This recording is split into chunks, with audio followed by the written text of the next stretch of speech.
Hello, and welcome to the strange Kecksburg crash. Before really getting into this, I wanted to take a moment and to let you all know that I greatly appreciate all of your support and love, even with my recent rash of spotty uploading. As you may be aware, my work schedule changed drastically, where I wasn't coming home until 7:30 at night, and then waking up at 3:30 in the morning every day, excluding Sunday. I know there are a few of you who do this as well, and my heart goes out to you. Due to this, it basically left me a shambling zombie, where I had very little, if any, extra time or drive to do anything I wanted to do, as you probably could tell just by the exhaustion in my voice in recent entries. Thankfully, that schedule seems to be over as of this Monday, and I can see things returning to normal in the upcoming weeks. I wanted to state this so you all knew what was going on, and to take solace in knowing that I wasn't losing interest in, or eventually giving up my channel. With that out of the way, let's get into our video. Many times I report on topics that come from suggestions from you, my viewers and fans, and today's entry is no different. However, with that said, this one is a bit different, as it was requested by a viewer by the username StretchLimo, and it started a whole line of events for me. After requesting coverage on the Kecksburg Bell, I realized how close this location was to my house, and after some thought, I realized I needed to take the time and visit the site. So, that is exactly what my wife and I did this past Saturday. So sit back and enjoy hearing the history and speculation behind this event, and as a special treat, some extra footage from a visit to the actual location. Within the realm of famous UFO crashes, none other is more famous than the one at Roswell, New Mexico in 1947. However, there are quite a few others, and today I wanted to look at the one located in my home state of Pennsylvania and is known as the Pennsylvania Roswell or the Kecksburg Bell. Located in Westmoreland County, it is a quiet, small town surrounded by forests and farmlands. That quiet area all changed on December 9th, 1965, when something fell from the sky and put the sleepy town on the map.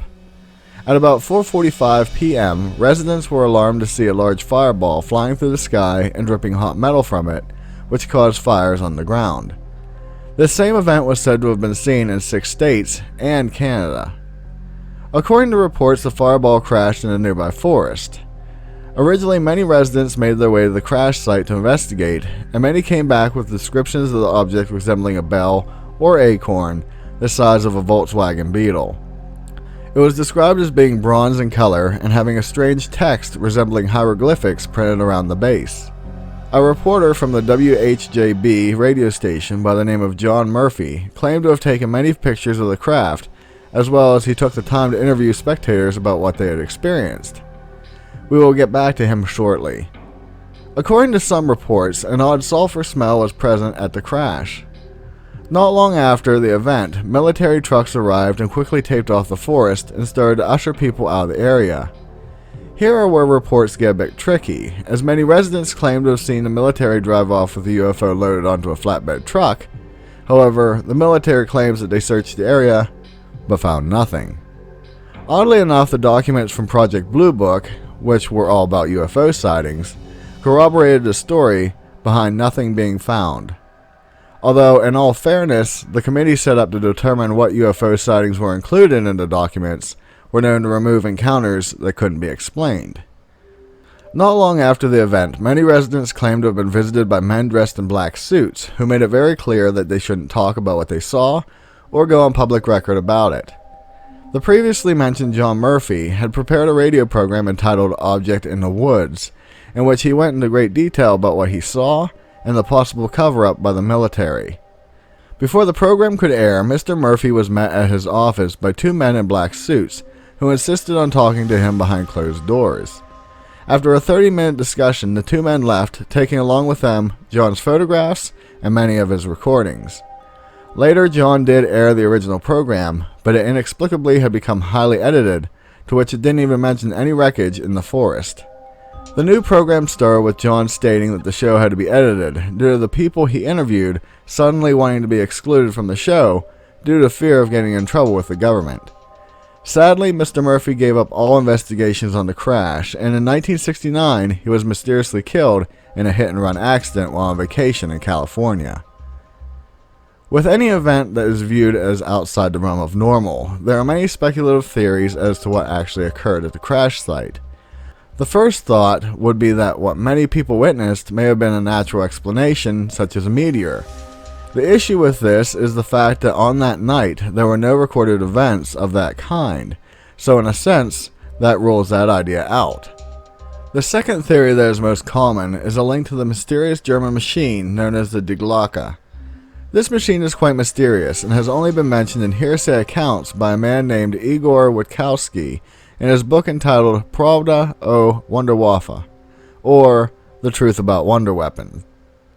Outside of this, very little is known about the supposed device, as it has never been seen or found. If reports are to be believed, it was thought to be either a weapon of mass destruction, a German-made UFO, or in some cases, a teleportation device. While I won't rule this out completely, I'm hesitant to draw the line to the Kecksburg incident, especially when factoring in the mythic realm of the German bell, and the fact that the object fell in Kecksburg almost 20 years after the end of World War II. Even with the time travel part intact of the story of the bell, it leads to an interesting dialogue of, if capable of time travel, does that facilitate travel in time and location? Or if used, would it be used in Germany and a person would re-emerge 20 years later in Germany? A third theory claims that what actually fell that night was a General Electric Mark II re-entry vehicle. This idea was proposed by a man named Owen Eichler in 2015. While many hold to this idea, just looking at the images of the re-entry vehicle show that it isn't similar to what locals of Kecksburg all described. Now, in keeping with being honest with all of you, I was under the impression that at the outset of this video, that the Kecksburg Bell was in fact the fourth theory, the failed Russian Cosmos 96 satellite. But after reading into it a bit more, I'm quite conflicted. Let's look over the facts that we have. The Cosmos 96 was a Russian satellite that was developed with the sole purpose of doing a flyby past Jupiter, but from the get-go the program had issues. When it was finally launched on November 23, 1965, the engine suffered a catastrophic failure, causing the craft to remain in low orbit of the Earth. Finally, it came out of orbit, interestingly enough, on December 9, 1965, the same night of the Kecksburg incident. When looking at images of the craft with the descriptions of the Kecksburg Bell, it is spot on. The shape is accurate, and the Russian writing is found circling the bottom, which at the time, people may have misinterpreted Russian as hieroglyphics. The only thing ever mentioned that was different is that the Cosmos 96 is said to have been smaller than what fell in Pennsylvania. But as we all know, eyewitness report sizes are always misinterpreted. Tie this all with the reported military presence swooping in to recover a UFO, or in this case, a possible Russian probe.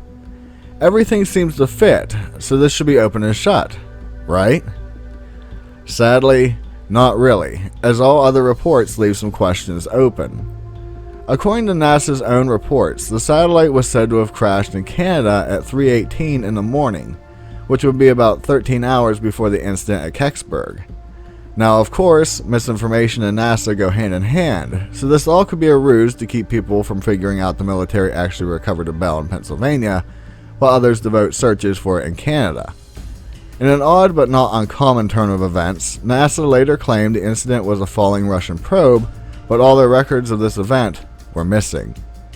An actual lawsuit was placed against NASA, where a judge ordered them to produce this information, but they still came back saying everything that they had was misplaced, burned, or outright missing. In this, it was mentioned that military agents frequently posed as plainclothes NASA employees in order to get information from people at sites involving crashes. With this admission, it was claimed that NASA may not have had the information to begin with. So here we are, almost 53 years later, and the answers to this mystery seem just as elusive as ever. It is at this point that I would like to show you some of the footage I got this past weekend. First off, Kecksburg is a very small town that, even though the acorn, as they call it, is displayed for everyone to see, it still is very easily missed. It sort of is tucked away on a small hill between someone's personal residence to its immediate left and another building on the right. The gift shop, as many mention on other sites, is located up the street in the Fire Hall's bar. As soon as you enter the entrance door, you must ring a buzzer to be allowed in, as it seems to be a members only type of bar. Once inside, I was directed to a small door and told that the light switch was on the left. It sort of felt like a secret backroom location. That idea ended the moment I turned the lights on and saw the gift shop de-evolved into basically the size of a janitor's closet, with a wall of Tupperware bins holding t-shirts and hoodies on the wall facing the door, and to the left, commemorative glassware was behind a small counter. To the right was a nice wall of information about the Kecksburg Bell event, with news clippings and the such, and a cool 3-foot-tall alien sat on the table below it, but it didn't seem to be for sale, sadly. Maybe it was, but I'll get into that soon.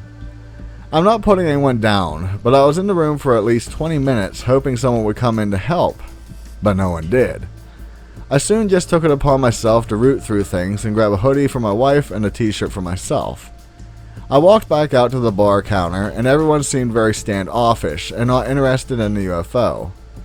Again, I'm not putting anyone down for acting aloof towards UFO, as I understand that mentality, being as how living in Punxsutawney has left us jaded to the whole Punxsutawney Phil craze. However, the town does host a UFO festival every July 27th to the 29th, so the interest in alien type stuff shouldn't be that off-putting. I can say that I was happy to have made the trip down, but in the same token felt a little disappointed. I do want to mention that on our way down, I found that there was a miniature of the space shuttle set up in someone's yard in the town of Greensburg, so it was interesting to see, other than it was sad to see it slowly rusting away. In closing, I personally feel that what crashed in PA was more than likely of terrestrial construction, rather than alien, but who honestly knows? I would be very interested to hear your thoughts on this event and what your opinion is on the whole thing. As you may have seen in many of the images shown in this video, I'm wearing a hoodie from a company called Into the AM. A while ago they contacted me asking if I could showcase their product. I am not a big hoodie type of person, but I have to say after receiving mine and wearing it around for a bit, I absolutely love this coat. I love the design, and after looking at the website, I see they actually have many options available for designs relating to space, aliens, and the strange. The other day I actually received a compliment on it from a waiter at a nearby restaurant. The people at Into the AM gave me a discount code to share with you to save 10% off any order that you choose. Just enter the code IceWolfVideos into the code section when you check out. I'll leave a link to that in the description. If you haven't yet done so, please do consider subscribing to my channel for more content like this, and also I'd greatly appreciate it if you would share my channel with someone who you might think might enjoy this genre. With that, be safe, and I'll see you in the next one. Later.